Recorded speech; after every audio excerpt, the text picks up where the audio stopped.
No nii, tere vaatajad ja mina olen siis Airplay'd ja täna ma siis teen ühe niisuguse ekstra video, et see on siis mu arvuti, onju.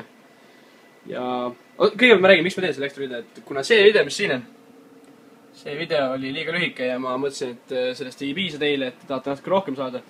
Siis ma teen väikse õpetuse, et kui keegi teab, mis asub arvutis, siis ma näitan teile kohe ära, et mis siin arvutis on ja saate vähe targemaks.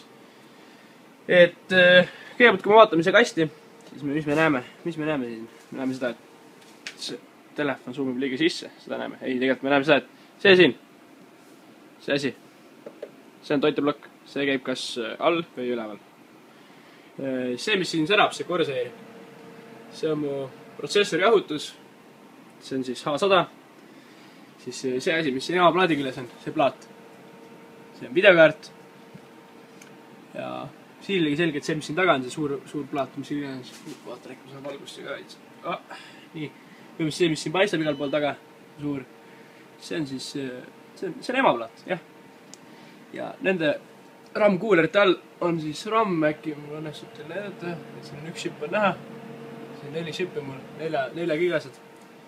Siis siin üleval on DVD-ROM, eriti seda vaja ei ole enam. Siis siin on mul üks 2-terane, üks 3-terane HDD, mõlemad on 7200 RPM-i. Ja mis ma veel teile võin selgelt seletada siin, et protsessor on siis seal all, selle Corsairi jahutus all, et saaks hea jahe. Ma ei tea, mul ei ole rohkem midagi öelda. Et jah, täna vaatamast, et sellise väike lisavideo ja pange like ja näeme järgmine kord. Davai!